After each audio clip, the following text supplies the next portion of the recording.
Dragi učenici, lijep pozdrav i dobrodošli u video lekciju iz francuskog jezika. Bonjour chers élèves et bienvenue au cours de français pour la 7e classe. Moi je suis Anka Marić et aujourd'hui notre thème c'est les grands explorateurs. Alors c'est parti! I koji su ishodi današnje video lekcije? Razumijet ćete kratke i jednostavne pisane tekstove na internet stranici o velikim istraživačima. Pisat ćete i govoriti kratki i jednostavni tekst također o istraživačima, prepoznati i odabrati kvalitetne izvore informacija. Pa krenimo. Il faut préparer pour aujourd'hui l'accès à l'Internet, un ordinateur ou une tablette ou un portable, un cahier, un crayon ou un stylo. Et attention, vous pouvez arrêter et redémarrer cette leçon à tout moment. I važno je napomenuti da ovu video lekciju možete zaustaviti i ponovno pokrenuti u svakom trenutku. Alors c'est parti! Les explorateurs et les voyageurs. Quels grands explorateurs et voyageurs connaissez-vous? Koje velike istraživače i putnike, to jest putopisce, vi poznajete? Qu'est-ce qu'ils ont exploré ou découvert? Što su istraživali i otkrili? Et d'après vous, en quoi consiste le métier d'explorateur ou de grand voyageur? I po vašem mišljenju, u čemu se sastoji posao istraživača ili velikog putopisca? Réfléchissez un peu et écrivez vos réponses dans vos cahiers. Puis on va comparer les réponses. Razmislite sada i zapišite vaše odgovore u bilježnice, a onda ćemo ih usporediti. C'est parti! Et voilà quels sont les métiers d'explorateur ou de voyageur. Comparez maintenant vos réponses. I evo koji su to poslovi, neki od poslova istraživača, odnosno putopisaca. Usporedimo odgovore. C'est d'explorer des régions de la Terre mal connues, istražiti manje poznate dijelove zemlje, faire des recherches dans des zones où il est difficile d'aller, istraživati nepristupačna područja, et étudier des animaux et des végétaux d'une région, i istražiti njihov biljni i životinjski svijet, c'est de rencontrer des tribus oubliées, susresti zaboravljena plemena, c'est d'escalader des sommets pour la première fois, to je i penjati se po prvi put na neke planinske vrhove. Est-ce que vous connaissez quelques explorateurs de 15e et 16e siècle? Oui, bien sûr, naravno da ih prepoznajete. On y va, idemo. À gauche, Vasco de Gama. Au milieu, Jacques Cartier. À droite, Christophe Colomb. Quels sont ces exploits et découvertes? Koje su njihova istraživanja i otkrića? Voyons maintenant en continuation. Pogledajmo u nastavku. Recherchez maintenant quelles sont les grandes découvertes des explorateurs mentionnés. Istražite koja su velika otkrića spomenutih istraživača. Cherchez dans la rubrique Le saviez-vous. Potražite u rubrici Le saviez-vous na internet stranici koja se nalazi na poveznici bit.ly /grande grande 7. Ovu adresu ćete napisati u adresnu traku vašeg internetskog izbornika.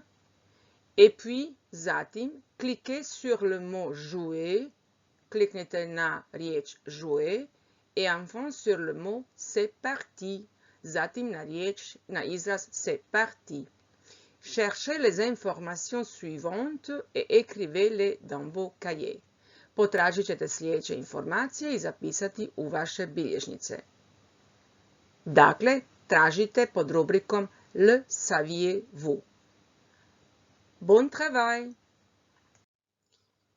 Et voilà les questions que vous devez répondre. I evo pitanja koja trebate odgovoriti, a odgovore ćete pronaći na internet stranici u rubrici Le saviez-vous? Qui a rapporté des fruits et des légumes en Europe et lesquels? Tko je donio voće i povrće u Europi i koje voće i povrće? Qui a apporté des animaux dans les nouvelles terres et lesquels? Tko je odnio životinje u nove zemlje, dakle nova područja otkrivena i koje to životinje? Quelle était la dimension de la Terre selon Christophe Colomb? Koja je bila dimenzija zemlje prema Kristofu Kolombu? Quel produit précieux à l'époque a rapporté Vasco de Gama en Europe? Koji to važan, odnosno vrijedan proizvod u to doba je donio sa sobom Vasco de Gama u Europu? Et qu'est-ce que Jacques Cartier utilisait pour se repérer et diriger en mer? I što je Jacques Cartier koristio kako bi se snašao i kako bi znao se orijentirati na moru? Je vous souhaite bonne recherche, želim vam uspješno istraživanje. On y va! Comparons maintenant les résultats. Qui a rapporté des fruits et des légumes en Europe et lesquels? Ko je donio voće i povrće u Europu i koje voće i povrće? Alors, Christophe Colomb a rapporté en Europe le maïs, la pomme de terre et la tomate.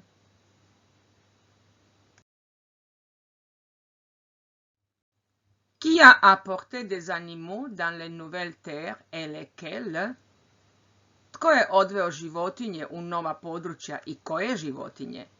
Bien sûr, les Européens ont y apporté les chevaux et les porcs. Quelle était la dimension de la Terre selon Christophe Colomb? Est-ce que vous avez trouvé? Ste pronašli? Christophe Colomb pensait qu'il y a 4500 km entre l'Europe et l'Asie. Quel produit précieux à l'époque a rapporté Vasco de Gama en Europe? Alors, la réponse c'est Vasco de Gama a rapporté les épices en Europe. Les épices. Začine. On continue. Qu'est-ce que Jacques Cartier utilisait pour se repérer et diriger en mer? Alors, Jacques Cartier utilisait la boussole et l'astrolabe pour se repérer et diriger en mer. Faites une pause maintenant et écrivez le lien dans la barre d'adresse de votre navigateur. Dakle, zaustavite sada u videosnimku i prepišite ovu adresu u adresnu traku vašeg internetskog preglednika. Adresa glasi bit.ly/dopuni7 ili očitajte QR kod koji je na ekranu jednim od čitača QR koda. Zadatak glasi complétez le texte, dopunite tekst. Da vidimo koliko ste zapamtili riječi na koje smo do sada naišli. Bon travail! Voyons maintenant la différence entre les verbes apporter et rapporter. Pogledajmo koja je razlika glagola apporter et rapporter. Apporter en anglais, ça veut dire to bring, to get. Ça veut dire prendre un objet, to bi značilo uzeti jedan predmet avec soi sa sobom et porter au lieu où est quelqu'un i odnijeti ga na neko mjesto nekome u quelque chose gdje je netko ili nešto. Apporter, donijeti. Na primjer, je t'apporte le stylo, donijeću ti kemijsku. Ili une pizza à apporter. Rapporter, a glagol rapporter, to bring back. To bi značilo apporter quelque chose d'un lieu que l'on a quitté, donijeti nešto sa nekog mjesta koje smo napustili Exemple, na primjer, j'ai rapporté du camembert de Normandie. Ili značenje rendre quelque chose, vratiti nešto. Désolé, je vous rapporte ce pull pour l'échanger. Il ne me va pas. Žao mi je, vraćam ovaj džemper kako bi ga zamijenila jer mi ne pristaje. Et voilà maintenant une activité pour vous. A sada aktivnost, jedan zadatak za vas da vidimo koliko ste razumjeli razliku glagola apporter et rapporter. Zadatak se nalazi na poveznici bit.ly/apporter 7. APPORTER 7. Ili očitajte ovaj QR kod koji se nalazi na ekranu jednim od čitača QR koda. Zadatak glasi: Choisissez la bonne réponse. Izaberi točan odgovor. Bon travail! On vient de connaître les explorateurs de 15e et 16e siècle. Upoznali smo se sa istraživačima iz 15. i 16. stoljeća, mais quels sont les explorateurs et grands voyageurs de 20e siècle iz 20. stoljeća? Et quels sont ces exploits i koji su njihovi pothvati? Alors, de gauche à droite, od lijeva do desnoga, idemo vidjeti. Théodore Monod, il est français. Bertrand Piccard, suisse. Et Isabelle Autissier, française. Quels sont ces exploits? Koji su njihovi pothvati? Qui a fait le premier tour du monde à la voile en 1991? Dakle, tko je oplovio svijet jedrilicom? Prvi oplovio svijet jedrilicom 1991. Pogađate? Oui, c'est Isabelle Autissier. Qui a traversé de la région désertique d'Afrique en 1935? Tko je prešao pustinju u Africi? Oui, c'est Théodore Monod. Et qui a fait le premier tour du monde en ballon sans escale en 1999? Bien sûr, c'est Bertrand Piccard. Et voilà les grands explorateurs du XXe siècle. Voyons maintenant comment est-ce qu'on lit les années en français. Pogledajmo kako se čitaju godine u francuskom jeziku. Christophe Colomb, il est né quand? Il est né en 1451. Isabelle Autissier, elle est née quand? Elle est née en 1956. Et faites attention, on utilise les nombres cardinaux pour indiquer l'année. Dakle, pripazite, koristimo glavne brojeve za izraziti godine, što znači da nakon godine u francuskom jeziku u pisanju nećemo staviti točku. Et ce qui est important, c'est que l'année est toujours introduite par la préposition en. I uvijek uz godinu ćemo koristiti prijedlog en. Vous allez maintenant écouter comment on lit et prononce quelques années. Sada ćemo poslušati kako se čitaju i izgovaraju još neke godine. Prije toga prepišite ovo sa ekrana, zaustavite snimku, pa se vratite i nastavite. Bon travail! La date. Les années. En 1451. En 1867. En 1935. En 1991. En 2001. En 2020.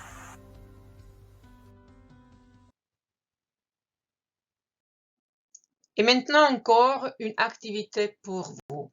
A sada još jedna aktivnost za vas pour vérifier si vous comprenez les années, les nombres. Kako bismo provjerili je li razumijete brojeve, odnosno godine. Zadatak se nalazi na poveznici bit.ly/apporter godine 7, koju ćete upisati u adresnu traku vašeg internetskog preglednika ili jednostavnije vašim pametnim telefonima očitajte ovaj QR kod na ekranu.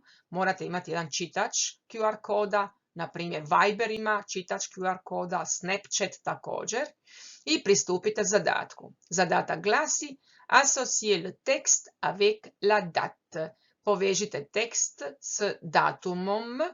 Također tekst možete i čuti, izgovor godine na francuskom jeziku. Bon travail, amusez-vous bien aussi. À vous maintenant, c'est votre tour. A sad ste vi na redu. Un devoir pour vous, zadatak za vas. Présentez un explorateur. Choisissez un explorateur ou exploratrice et faites des recherches sur lui ou elle. Exemple, vous pouvez choisir Nicolas Vanier, Laurence de la Ferrière, Raphaël Domjean, etc. Dakle, izaberite jednog istraživača ili istraživačicu i istražite nešto o njoj ili njemu. Evo prijedlog nekih istraživača: Nicolas Vanier, Laurence de la Ferrière, Raphaël Domjean, ili vi nađite nekog svog omiljenog.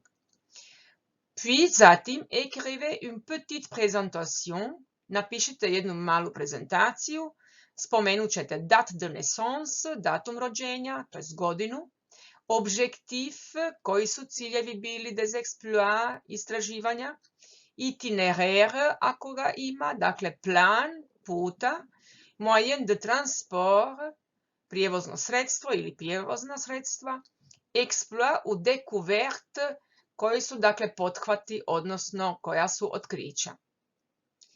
Dessinez quand c'est possible son itinéraire sur un planisphère. I kada je to moguće, nacrtajte ili ucrtajte plan puta na kartu svijeta. Et enfin, i na kraju, enregistrez-vous et copiez-collez votre enregistrement. Snimite se i zalijepite poveznicu vaše snimke, to jest vašeg govora na prezentaciju. Et voilà une petite aide pour vous. I evo jedna mala pomoć za vas. Sur le lien na poveznici bit.ly /explovideo explo video ili očitavanjem QR koda na ekranu doći ćete do jednog videa kojeg možete pogledati i upoznat ćete se sa nekolicinom istraživača. Vous pouvez choisir un explorateur de cette vidéo. Možete izabrati nekog od istraživača na ovom videu kojeg ćete vidjeti kako bi napisali svoj domaći rad. Et vous pouvez rechercher et trouver quelqu'un des années 90 ou 2000. Možete dakle istražiti ili dakle naći nekoga iz 90-ih godina ili 2000-ih godina. Et n'oubliez pas, i ne zaboravite, vous enregistrer, snimite se et copier-coller le lien de votre enregistrement sur la présentation. Kako ćete se snimiti? Imate jednu aplikaciju koja se nalazi na poveznici vocaroo.com, vocaroo.com. Nakon što se snimite, preuzmite poveznicu te ju zalijepite na vašu prezentaciju kako bi poslali sve svome nastavniku ili nastavnici francuskog jezika. Bon travail et amusez-vous bien! Et voilà, nous sommes à la fin de notre leçon d'aujourd'hui. Avant d'envoyer vos devoirs à vos profs, prije nego pošaljete vaše zadatke vašim nastavnicima, faites le contrôle, provjerimo. Vous avez choisi un explorateur ou une exploratrice. Izabrali ste istraživača i istraživačicu, oui ou non. Vous avez écrit la date de naissance, objectif, itinéraire, moyen de transport, exploit ou découverte. Napisali ste datum rođenja, ciljeve putovanja, plan puta, prijevozna sredstva, pothvate, odnosno pronalaske. Vous avez dessiné, quand c'est possible bien sûr, son itinéraire sur un planisphère. Nacrtali ste, to jest ucrtali ste, ako je bilo moguće, plan puta na kartu svijeta. Et enfin, i na kraju, vous avez fait copier-coller de votre enregistrement. Na kraju ste se snimili i kopirali te zalijepili poveznicu vašeg govora na prezentaciju. Si vous avez fait tout ça, ako ste sve to napravili, vous êtes prêt à envoyer vos devoirs à vos profs. Bravo, bien fait! Et c'est tout pour aujourd'hui. Merci de votre attention. À bientôt!